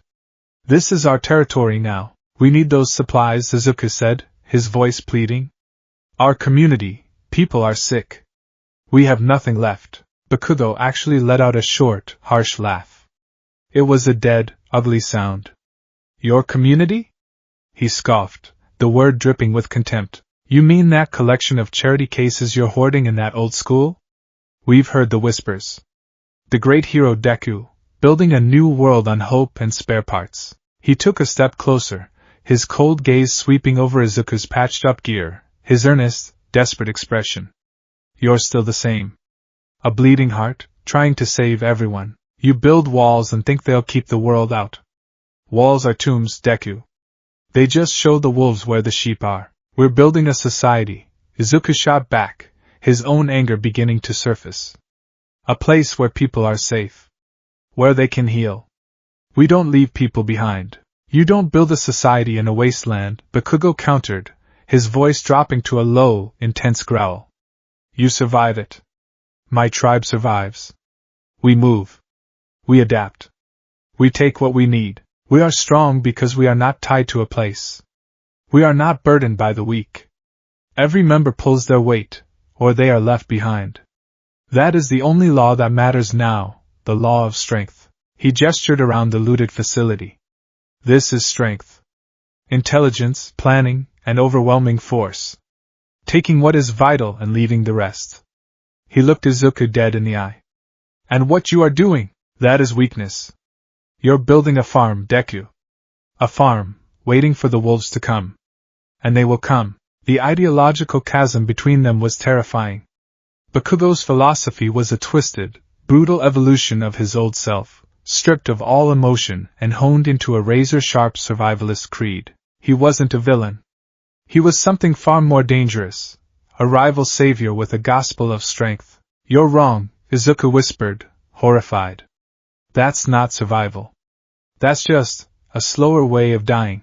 Bakugo stared at him for a long, silent moment. The tension in the corridor was a physical thing, a crushing weight. Jiro was pale, her eyes darting from Izuku to Bakugo, sensing the catastrophic history that crackled between them. Finally, Bakugo seemed to reach a decision. He gave another small hand signal. The woman holding Jiro released her, shoving her roughly towards Izuku. We're letting them go? The soldier asked, a flicker of surprise in her voice. They're not a threat, Bakugo stated, his eyes still locked on Izuku. It was the most damning indictment he could have delivered. They're a liability. Wasting resources on them is a tactical error. He turned his back on Izuku, a gesture of ultimate dismissal. We're done here. Strip the rest of the power conduits and prep for departure. We move at sundown. His tribe moved with silent, unnerving efficiency, obeying his orders without a word. They began pulling panels from the walls, their movements practiced and precise. As he was about to disappear down the corridor, Bakugo paused without turning around. Deku. Izuku looked at his back, his fists clenched at his sides. This is the last free lesson you get from me, Bakugo said, his voice echoing in the silent hall. Get strong or get eaten. The world doesn't have time for your bleeding heart. And with that, he was gone. His tribe followed, melting back into the shadows from which they came, leaving Izuku and Jiro alone in the red-lit, empty corridor. The silence that rushed back in was heavier than before, filled with the ghost of Bakugo's chilling prophecy. The journey back was a silent, grim affair. The waste seemed darker, more menacing. Bakugo's words followed them, a poison in the air. They had failed. They had nothing to show for their journey but a new, terrifying rival and a philosophy that gnawed at the very foundations of Izuku's beliefs. Jiro walked beside him, her earlier sarcasm gone, replaced by a quiet, watchful concern. After an hour of walking, she finally spoke, her voice soft. They were strong, she said. Organized. Disciplined. She paused. But they weren't happy. There was no life in them. Just survival. They were like gears in a machine. His machine. Izuku didn't answer. He just kept walking, Bakugo's final words on a loop in his head. Get strong or get eaten. When the scarred but standing towers of UA finally came into view, lit by the warm, welcoming glow of their own lights, Izuku stopped. He saw the figures moving on the walls, the smoke from the mess hall, the half-finished frame of the new wing. He saw the softness that Bakugo had mocked. He saw the farm. A profound, soul-deep exhaustion washed over him, but underneath it, something else was kindling. Not doubt. Not despair. It was a cold, hard anger. A grim determination. Bakugo was wrong about him being weak. But he was right about the wolves. They were out there.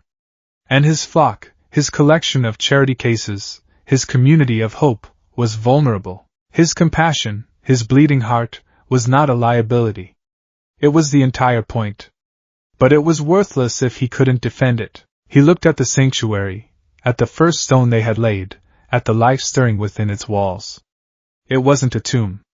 It was a seed, and he would be damned if he let the wolves devour it before it had a chance to grow. Let's go home, Jiro, he said, his voice quiet but infused with a new, harder resolve. "We have a lot of work to do." The return from the wastes was a quiet, somber affair. Izuku and Jiro slipped back into the sanctuary under the cloak of a moonless night, their empty packs a testament to their failure. The news spread quickly, not in a wave of panic, but in a ripple of deep, communal disappointment. There would be no miracle cure, no sudden influx of life-saving medicine. The specter of Dr. Takeda's dwindling supplies loomed larger than ever. But it was the other news, the news of Katsuki Bakugo, that Izuku kept close to his chest, sharing it only with the small, trusted circle of Ida and Uraraka. They met in his office, the sliver of a window showing a dark, indifferent city. The tarnished All Might figurine on his desk seemed to watch them, a relic of a simpler time when the lines between friend and foe were clearly drawn. "He's alive," Ochako whispered, her hand over her mouth. The name Bakugo conjured a ghost from their shared past, a phantom of explosions and furious yelling, of a rivalry that had once defined their school days. "And he leads a tribe? It is more accurate to call it a highly efficient nomadic paramilitary unit," Ida corrected, his face a mask of intense concentration as he processed the information. He was pacing, his footsteps precise and measured on the concrete floor. "Their philosophy is a pure distillation of social Darwinism. The strong survive by preying upon the weak, or, in this case, by outcompeting them for scarce resources. It is a logical, if morally reprehensible, survival strategy." "He called the sanctuary a farm," Izuku said, his voice flat. He was staring at the cracked photo of Class 1A, at the angry, defiant face of the boy he once knew, a collection of charity cases waiting for the wolves. "He's wrong," Ochako said, her voice fierce with conviction. "He's so wrong. What we have here, it's not weakness. His assessment of our vulnerability, however, is not incorrect," Ida interjected, stopping his pacing. "Midoriya, your account states they were disciplined, well-equipped, and operated with tactical precision. They neutralized you and Jiro with specialized, non-lethal equipment. This suggests a level of technological and strategic sophistication we currently lack." The truth of Ida's words was a cold weight in Izuku's stomach. Bakugo hadn't just beaten him to the prize, he had demonstrated a brutal superiority in tactics and preparation. His tribe was a spear, honed for the single purpose of survival. The sanctuary, in comparison, was a home, built for living. A home with unlocked doors and open windows. "He's right about one thing," Izuku finally said, turning away from the photograph. "We're not strong enough. Not yet. Our compassion is our core principle, but it's meaningless if we can't defend it. We can't just be a sanctuary. We have to be a fortress. But a fortress with its gates open." A new resolve settled in the room, chasing away the shadows of failure. It was a subtle shift from defense to proactivity, from reaction to creation. "We need to get smarter," Izuku continued, his mind racing. "More efficient. More self-sufficient. We can't rely on scavenging runs forever. The wastes are a lottery, and Bakugo's tribe is better at playing the game. We need to stop playing. We need to build our own damn lottery." Ida pushed his glasses up his nose, a glint of understanding in his eyes. "You are proposing a paradigm shift. A move from a scavenger-based economy to a production-based one." "Exactly," Izuku affirmed. "We need our own forge. We need better technology, better defenses, better infrastructure. We need to grow stronger from the inside out. For that," Ochako said, a thoughtful frown on her face, "we need a miracle worker. Someone who can make something from nothing. We need—" Her voice trailed off as her eyes widened in realization. Izuku and Ida looked at her, then at each other, the same name dawning on all three of them like a sudden sunrise. A name that had been a recurring missing/presumed deceased entry on their survivor logs for years. "Yayorozu," Ida breathed. "Momo Yayorozu." Finding Momo Yayorozu was less a scouting mission and more a desperate pilgrimage. Whispers gathered from transient scavengers, cross-referenced with old municipal records, pointed to a ghost story, a fortified enclave in the old, hyper-affluent district of Kyoshi Ward, a place of high walls and manicured gardens that had supposedly weathered the collapse untouched. It was dismissed by most as a scavenger's fairy tale, a myth of a lost paradise. But Izuku, fueled by a sliver of hope, decided to investigate. He went alone this time, moving fast and light. The journey took him through the skeletal remains of the city's financial district. Here, the ghosts were dressed in business suits, their spectral whispers talking of stock prices and market crashes as they jumped from the rooftops of shattered banks. Kiashi Ward was an island of eerie preservation in a sea of decay. High, white walls topped with razor wire still stood, though they were stained and overgrown with ivy. Behind them, the fairy tale was real, after a fashion. The grand mansions were still standing, their lawns choked with weeds, their swimming pools stagnant green ponds. But one estate was different. Its gates were reinforced with welded steel plates. Its walls had been heightened with concrete and scrap metal. Watchtowers, cleverly constructed from patio furniture and wrought iron, stood at each corner. It was a miniature, upscale version of the sanctuary. Izuku didn't try a frontal assault. He approached from the back, scaling a high wall under the cover of a dense, overgrown oak tree. He dropped silently into what was once a pristine Japanese garden, now a wild tangle of bamboo and unkempt bonsai. He heard a voice, sharp and commanding.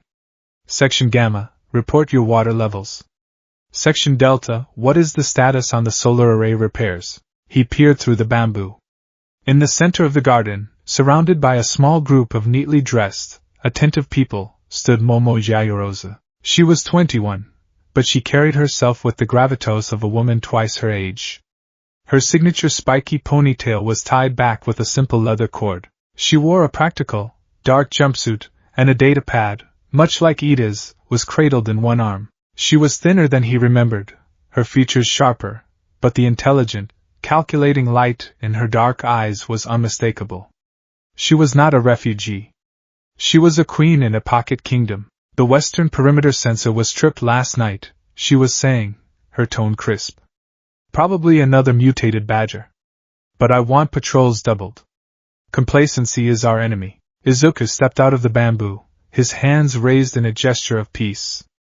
Yaoyorozu-san? The effect was instantaneous. Her team, a half-dozen men and women, moved with surprising speed, forming a protective barrier in front of her. They weren't armed with guns, but with finely crafted metal batons and shields that gleamed in the sunlight. Created objects. Momo's own eyes widened, first in shock, then in sharp, cautious appraisal. She recognized him. The green hood was infamous, a whispered legend in the wastes. Midoriya-san? She said, her voice betraying a hint of disbelief. She held up a hand, and her guards reluctantly lowered their weapons, though their stances remained wary. To what do we owe the honor? I was under the impression your operations were centered in the Muzutafa sector. The reunion was not the tearful, joyous affair of a long-lost friendship rekindled. It was a tense, formal negotiation between the leaders of two city-states. Momo led him into the main house, a sprawling mansion that had been converted into a command center. Maps and resource charts covered the silk wallpapered walls. It was a mirror of Ida's logistics board, but with an elegance and precision that was all Momo. She explained her situation. When the collapse hit, her family had been prepared. Their estate was a self-contained fortress, complete with an underground aquifer, geothermal power, and extensive food stores. She had become the de facto leader for the handful of other wealthy families and their staff who had weathered the initial storm. Her quirk, creation, had allowed them to maintain a high standard of living. She could create anything they needed, provided she had the lipids and the molecular knowledge. We have achieved stability, she explained, gesturing to the calm, orderly scene outside the window. We are self-sufficient. We are safe. You're isolated, Izuku countered gently. Stability isn't the same as progress. Safety isn't the same as life. You've built a beautiful cage, Yaoyorozu. Her jaw tightened. It is a cage that keeps the wolves out, Midoriya-san. It was the same argument as Bakugo's, just from the opposite side of the wall. He was the wolf outside, she was the sheep inside, albeit a very well-defended sheep. Izuku spent the next hour telling her about the sanctuary. He didn't just speak of their struggles, he spoke of their purpose. He told her about Akari, the girl with the crystal quirk. He told her about Kaido Tanaka, the broken hero. He told her about the first law, the vow to heal the vulnerable. He told her about the quirk stability and care wing they were building, a project born of compassion rather than necessity. We have over 200 people, he said. Engineers, doctors, teachers, children. We have Ida's logistics and Uraraka's construction skills. We have a future we're trying to build, not just a present we're trying to endure. But we are running out of everything. We are rich in people and purpose, but we are desperately poor in resources. You are the opposite. He looked at her, his gaze direct and earnest. Your quirk is a miracle, Yaoyorozu. It's the key to everything. With your help, we could build water purifiers for a dozen settlements. We could create sterile medical equipment that would save hundreds of lives. We could create the parts Hatsum needs to build technology that could actually help people with unstable quirks. Here, your power keeps a few dozen people comfortable. At the sanctuary, it could help rebuild the world. Momo was silent for a long time, her back to him as she stared out at her perfect, manicured prison. He could see the conflict in the rigid line of her shoulders. She had a responsibility to her people, to the little kingdom she had so carefully preserved. My quirk requires a massive amount of caloric intake, she said finally, her voice strained. The more complex the object, the more lipids I consume. My current diet is carefully managed to allow for the creation of maintenance parts and defensive equipment. To do what you're suggesting, it would put a tremendous strain on our food supplies. We have hydroponics, Izuka said immediately. And people who know how to farm. We will make it your single highest priority. The entire community will work to support you. You won't be a queen dispensing miracles. You'll be the heart of the community, and we will be the body that sustains you. He took a step closer. I know I'm asking you to trade security for a risk. But you didn't become a hero to be safe, Yaoyorozu. You became a hero to save people. He saw her hand stray to her stomach, a subconscious gesture. She was thinking about the cost, the physical toll it would take, but then her eyes lifted, and he saw the flicker of the girl she used to be, the brilliant, dedicated, fiercely compassionate vice president of Class 1A. A production-based economy, she murmured, the tactical part of her brain taking over. Resource management would need to be completely overhauled. We need to establish a priority-based creation queue, a system for recycling raw materials to reduce my lipid expenditure for basic elements. She was already solving the problem. Izuku felt a surge of hope so powerful it almost made him dizzy. 2 days later, a small, organized convoy left Kiashi Ward. Momo Yaoyorozu had not abandoned her people. She had brought them with her. They merged with the sanctuary like a river joining the sea, bringing with them their order, their skills, and most importantly, their leader. The arrival of Momo and her contingent transformed the sanctuary overnight. She didn't just join the council, she fundamentally restructured it. With Ida's enthusiastic cooperation, they tore down the old corkboard and replaced it with a massive, interactive system of white boards and color-coded markers. They were a terrifyingly efficient team, Ida's rigid process-driven mind perfectly complementing Momo's creative, high-level strategic thinking. Momo's first act was to conduct a full-scale audit of the sanctuary's resources, from the last bag of concrete mix to the number of calories each person consumed.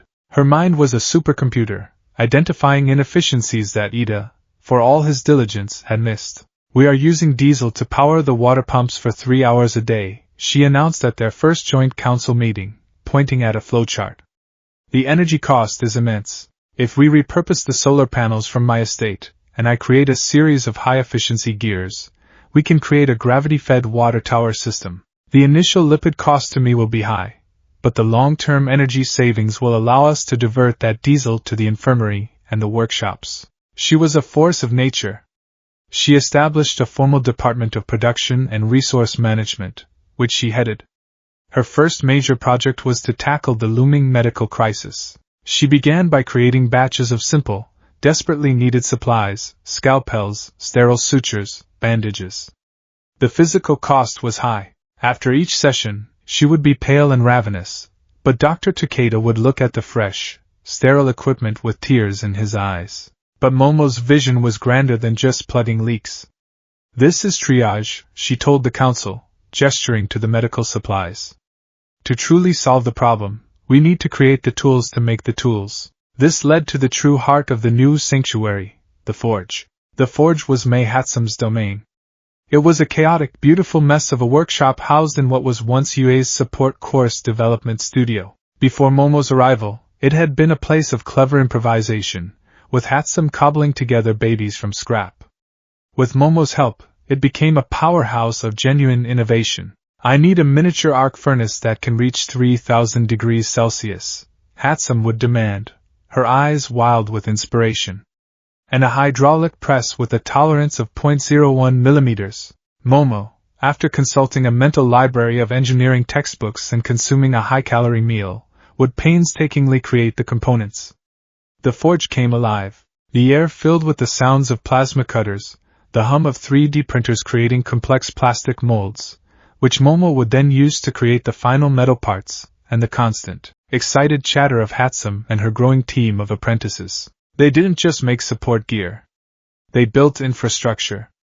They created high-efficiency water purifiers that could be deployed to the hydroponic farms. They designed and built new, lighter, and more efficient solar panels.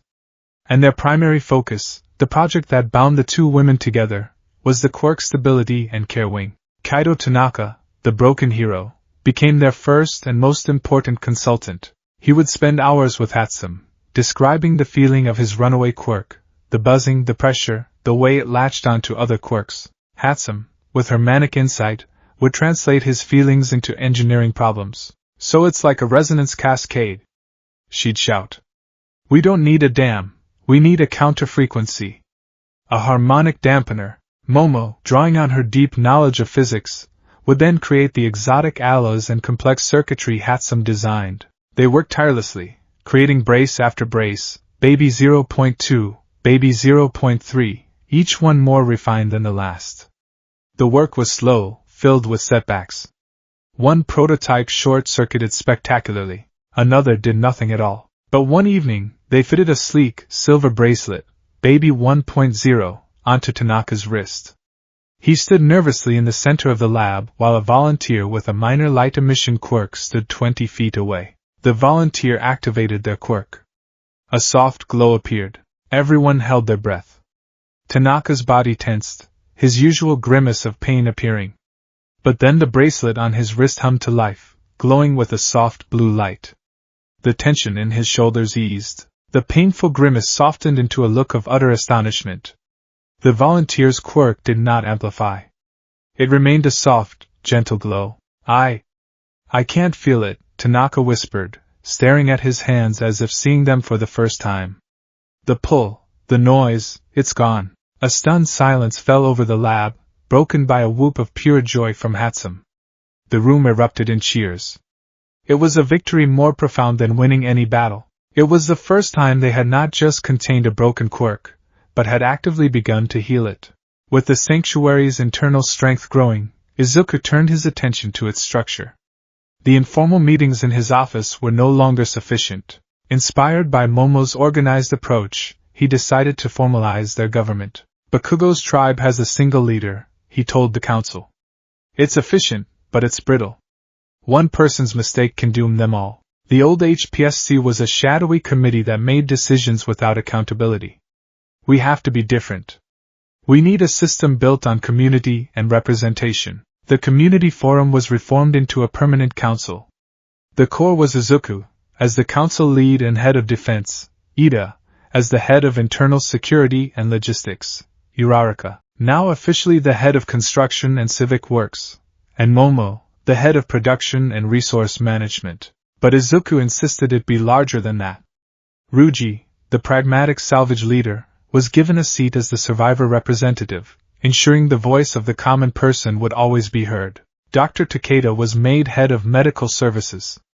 Even Kaido Tanaka, now equipped with his dampening brace, was given a role, using his decades of hero experience to help Ida train a new community watch, a civilian defense force focused on de-escalation and rescue, not combat. Their first official act as a formalized council was to draft a charter.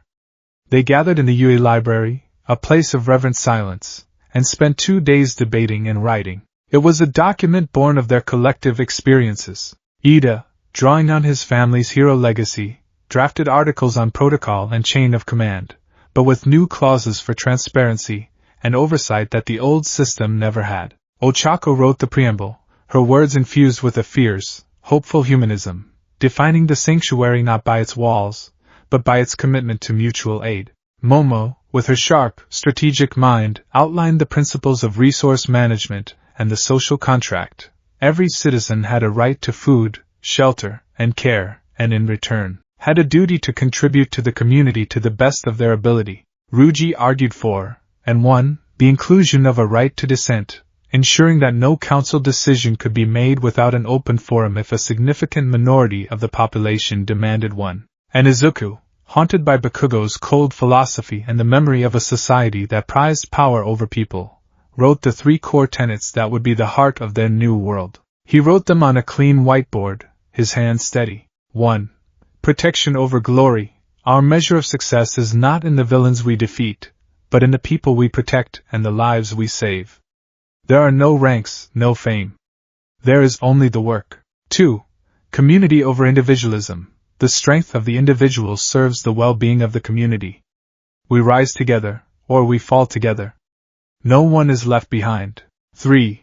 Rehabilitation over retribution. We do not seek to punish, but to heal. This applies to our enemies, to the broken, and to ourselves. Every life has the potential for redemption and recovery. It was a radical document. A direct, point-by-point rejection of the celebrity culture, the brutal competition, and the shadowy justice of the hero society they had grown up in. It was a constitution for a kinder world. As they finished, Momo created a small, elegant printing press. They ran off 100 copies. The next day, the charter was posted in the mess hall, the workshops, and the clinic. Every citizen was given a copy. This was not a secret set of rules handed down from on high. It was a promise, made by everyone, to everyone. That evening, Izuku stood on the wall, looking down at his community. The forge was glowing, a beacon of innovation. The frame of the new wing was nearly complete, a monument to their new law. He saw Momo and Hatsum walking together, deep in a rapid-fire discussion about schematics. He saw Ida calmly resolving a minor dispute in the ration line. He saw Ochako laughing with her crew as they packed up for the day. Bakugo's words echoed in his mind. You're building a farm, Deku. He looked at the life, the purpose, the brilliant, chaotic, compassionate energy buzzing below him. Yes, I am, he thought, a grim smile touching his lips. And we're fortifying the fences. We're sharpening the tools. And we're teaching the sheep how to bite. The encounter in the wastes had been a failure, a humiliation. But it had also been a gift. It had shaken them from their complacency. It had forced them to look inward and build themselves stronger, smarter, and more unified than ever before. The wolves were coming. He knew that now with an absolute certainty. But he would make sure that when they arrived, they would find not a helpless farm, but a fortress of unshakable resolve. The sanctuary hummed with the energy of its new purpose. The forge was its heart, pumping out a steady stream of tools and technology. The council was its mind, directing the flow of resources and labor with a newfound, formidable efficiency. The fields of hydroponics, tended by a growing team of botanists and survivors with agricultural quirks, were its lungs, breathing life and sustenance into the community. For the first time since the collapse, the future felt less like a dark, oncoming storm and more like a horizon they were actively building. The change was palpable. The haunted, anxious looks that had been the default expression for so many had softened. There was laughter in the mess hall. The children's chalk drawings in the courtyard grew more vibrant. The community was not just surviving, it was beginning to live. Izuku watched it all with a profound sense of pride, but his peace was a fragile thing. Bakugo's shadow lingered. Every night, Izuku would push the new community watch harder in their training sessions, drilling them not just in combat, but in evacuation procedures, structural reinforcement, and rapid response rescue. He worked with Ochako to map out weak points in their perimeter, reinforcing them with whatever materials Momo could spare. He was a man preparing for a siege, even in peacetime. The cry for help, when it came, was not a shout but a whisper, a ghost in the machine. It happened in the nest. This was the name Jiro had given her new domain, the Old Yui Broadcasting Studio. It was a soundproofed room filled with an eclectic mix of pre-collapse communications equipment, and Hatsum's bizarre, custom-built receivers. Wires snaked across the floor like metallic vines, connecting salvaged shortwave radios to oscilloscopes with frantically dancing green lines. Jiro spent most of her time here now, her jacks plugged into a central console, her eyes closed as she sifted through the endless static of the wastes. She was listening for whispers of other settlements, for the movements of hostile groups, for anything that might break the monotony of the wind and the rain. Izuku was with her, reviewing patrol routes on a holographic map table, one of Hatsume's more stable babies, when Jiro suddenly went rigid. "Whoa," she breathed, her brow furrowing. "Hang on. I've got something." "Hostile?" Izuku asked immediately, his hand instinctively going to the knife on his belt. "No, not a signal," she murmured, her head tilted. "It's a leak. An old Hero Network channel. HNet Channel Gamma 7. Supposed to have been decommissioned years before the collapse. It's broadcasting a repeating loop, automated." She fiddled with a series of dials, the static in the room shifting in pitch. A faint, heavily distorted voice bled through the speakers, so broken and corrupted it was barely recognizable as human speech. "Repeat. S.O.S. Hosu City Prefect, under siege. The abomination, repeats. S.O.S. Community of E100, supplies gone, please, anyone. Hosu, is anyone listening?" The message was a phantom, frayed and torn by its journey through the dead airwaves. It looped, repeating its desperate, fragmented plea. "Hosu City," Izuku said, the name tasting like ash. The city where Ida's brother had been crippled. The city where he, Ida, and Todoroki had fought the hero killer, Stain. A place of dark memories. It was over 100 kilometers away, a brutal 2-day journey through some of the most dangerous, uncharted sectors of the wastes. "Signal's weak as hell," Jiro said, unplugging her jacks and rubbing her temples. "It sounds old, but the carrier wave is live. Someone out there is still powering the transmitter. They're still hoping someone will hear." 300 people, Izuku murmured, the number hitting him with physical force. That was larger than their own community. A whole other sanctuary, crying out in the dark. "The abomination," Jiro added, her voice grim. "Doesn't sound friendly. Probably another post-collapse mutation. A bad one, if they're broadcasting on a dead hero channel." The weight of their first law, to protect the vulnerable, settled heavily on Izuku's shoulders. This wasn't a choice. It was a duty. But he knew, with a sinking certainty, that not everyone would see it that way. The council chamber, once the teacher's lounge, was a study in tension. The holographic map table sat in the center of the room, displaying a blinking red dot over the ruins of Hosu's city. The ghostly SOS, played on a low-volume loop from a speaker, a constant, nagging reminder of the lives hanging in the balance. "It is an unacceptable risk," Ida stated, his voice devoid of emotion. He stood ramrod straight, his hands clasped behind his back. "My analysis is unequivocal. A rescue mission of this magnitude is far beyond our current capabilities." He tapped a command into the datapad linked to the map. A series of red overlays appeared, highlighting the route to Hosu. The path traverses the glass coral plains and the shrieking canyons. Both are classified as extreme hazard zones based on consolidated scavenger reports. Furthermore, Hosu itself is a tactical nightmare, a dense urban environment, structurally unsound, with countless ambush points. He brought up another screen filled with graphs and charts. But the tactical dangers are secondary to the logistical ones. A team large enough to be effective would require a significant resource allocation, fuel for 2 vehicles, at least 10 days' worth of rations, and a full loadout of medical supplies, the very supplies Yayorozu-san has just begun to replenish. We would be draining our own lifeblood on a venture with, by my calculations, a 17% probability of success. Ruji, the survivor representative, grunted in agreement, his arms crossed over his burly chest. "He's right. It's a fool's errand. We've just started to get back on our feet. We're building something real here. We start sending our best people and our best gear out on charity runs, and we'll have nothing left to defend ourselves with when a real threat, like Bakugo's tribe, shows up at our door. Our duty is to the people inside these walls. The charter says protect the vulnerable. It doesn't say we have to commit suicide to do it." The logic was cold, hard, and undeniable. It was the same brutal calculus that had governed survival in the wastes for 5 years. Izuku looked around the room. He saw the doubt on Dr. Takeda's face, the conflict in the eyes of the other council members. They were afraid. He couldn't blame them, so we just let them die. Ochako's voice cut through the pragmatic arguments, sharp and angry. We sit here with our full bellies and our new workshop and we listen to them beg for help until the signal finally cuts out.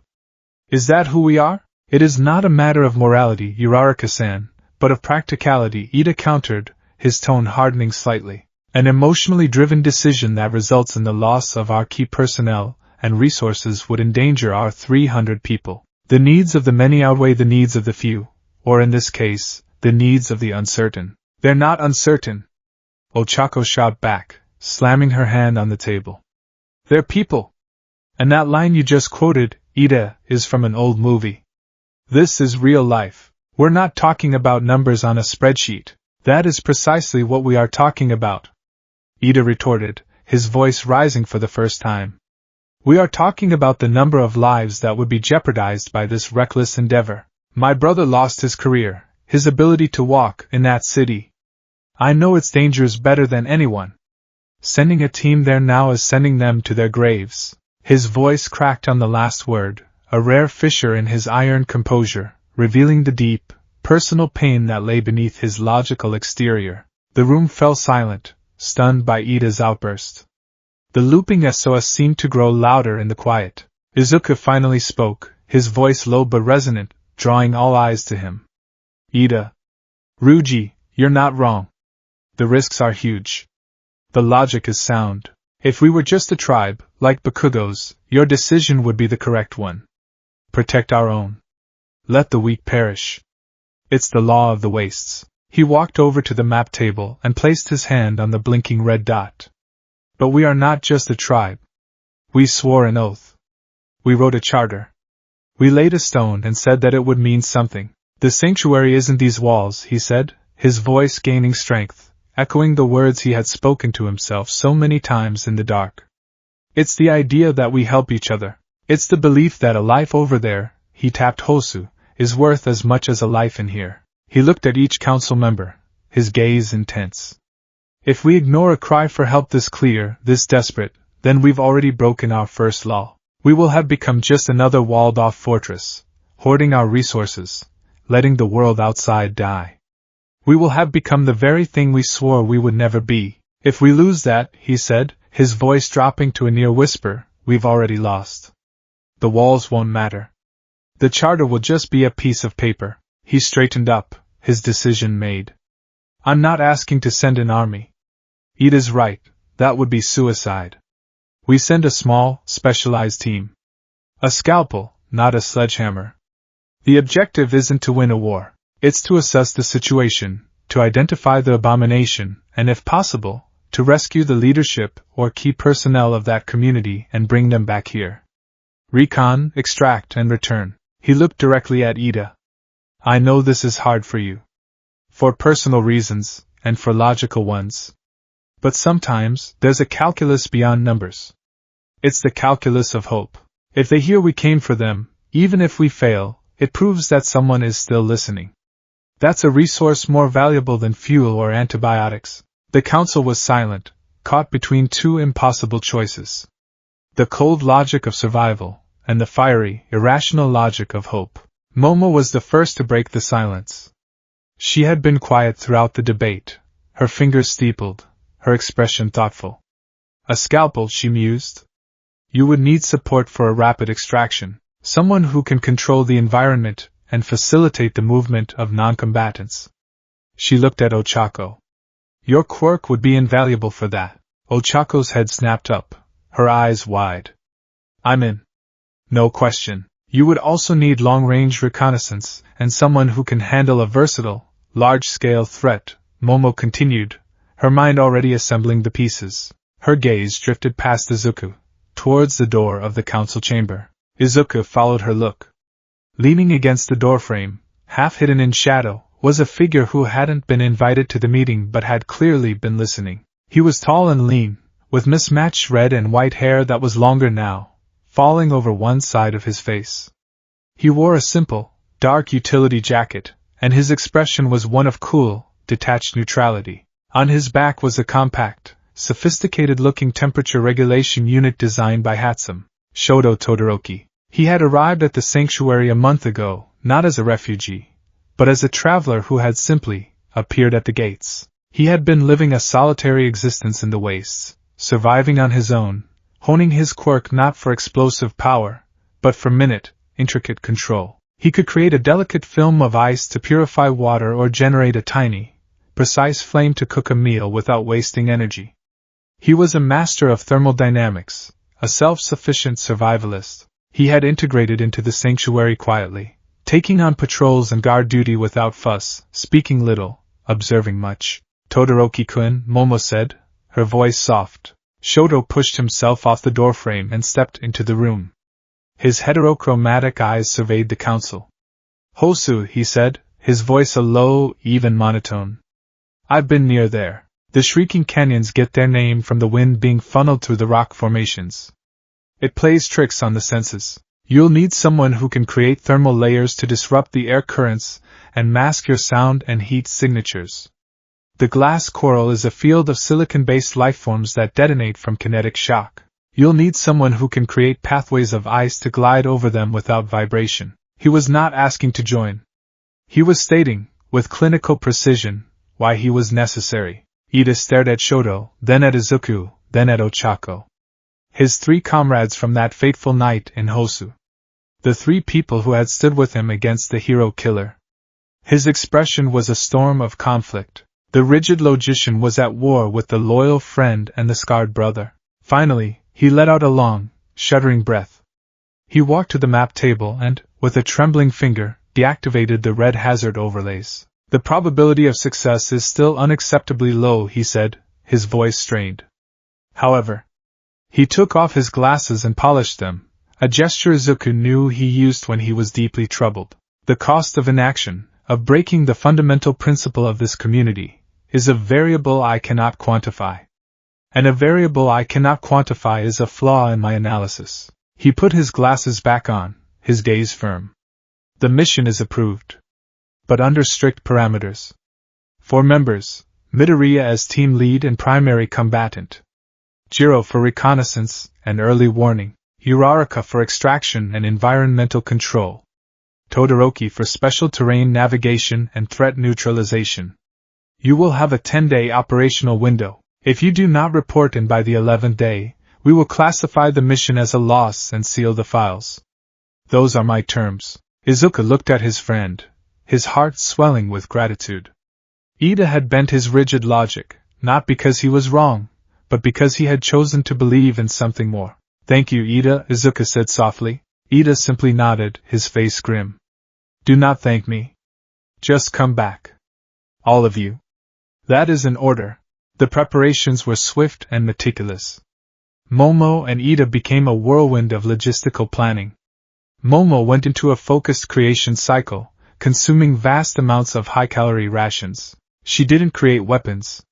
She created survival gear, insulated suits for the cold canyons, specialized climbing harnesses, long-range communication boosters for Jiro, and an upgraded, more stable temperature regulator for Shoto. The team was assembled in the vehicle bay. The turtle was too slow, too cumbersome for this mission.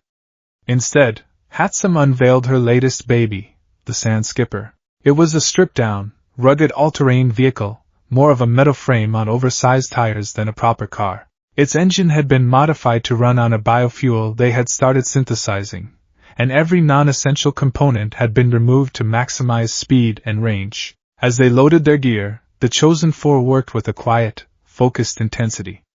There was no bravado, no heroic speeches. This was a grim task, and they all knew the stakes. Jiro was calibrating her portable seismic sensor, her face a mask of concentration. Ochako was practicing with a new set of high-tensile rescue lines, her expression determined. Shoto stood slightly apart, meditating, his breath pluming in faint clouds of condensation as he subtly lowered the temperature around him, acclimatizing his body. Izuku was doing a final check of his own gear when he felt a presence behind him. It was Ida. He was holding out a small, armored case. Your gauntlets, Ida said. The new versions. From the forge. Izuku opened the case. Inside were a pair of sleek, dark green bracers.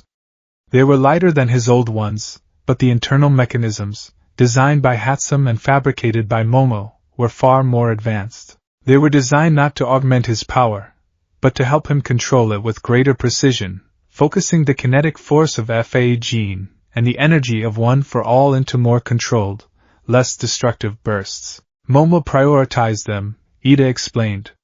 She said, a scalpel needs a steady hand. These should help. Thank you, Izuku said, strapping them on. They fit perfectly. There is one more thing, Ida said, his voice dropping. He looked around to ensure no one was listening. When you get to Hosu, if you can, find the alleyway west of the station. Where my brother? He faltered, unable to finish the sentence. There's a memorial there. The citizens put it up. If it is safe, I would consider it a personal favor if you could confirm it still stands. The request was so small, so deeply personal, it pierced Izuku's heart. This mission wasn't just about logic or duty for Ida. It was about confronting the ghosts of his past. I will, Ida, Izuku promised, his voice thick with emotion. I swear it. As they were about to board the sand skipper, a small figure pushed through the crowd of well-wishers. It was Akari, the girl with the crystal quirk. She was no longer a terrified, weeping child. Her hair was neatly combed, and she wore a simple dress sewn from recycled fabric. She was holding something in her hands. She shyly approached Izuku and held out her offering. It was a small, intricately carved bird, fashioned from the same rose-gold crystal that had once been her prison. She had learned to control her quirk, to shape it, to turn her fear into something beautiful. For good luck, she whispered. Izuku knelt down, his throat tight. He carefully took the crystal bird, its surface smooth and cool to the touch.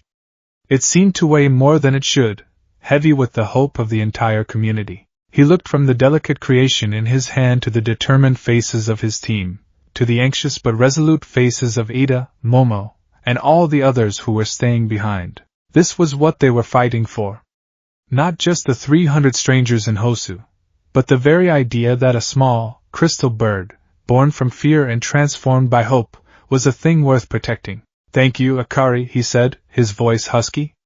He carefully placed the bird inside a padded pouch in his jacket, where it rested against his heart. We'll bring it back. He stood up and faced his team. Jiro gave him a sharp nod. Ochako offered a small, determined smile. Shoto's heterochromatic eyes met his, a silent acknowledgement passing between them. Let's go, Izuku said. He climbed into the driver's seat of the sand skipper. The engine roared to life, a loud, defiant sound in the quiet morning. With a final look back at the faces of the sanctuary, at the home he had sworn to protect, he put the vehicle in gear. The sand skipper shot forward, out through the main gates and into the gray, waiting expanse of the wastes. 4 small figures on a desperate quest, carrying the weight of 2 cities on their shoulders, racing towards a ghost cry in the dark.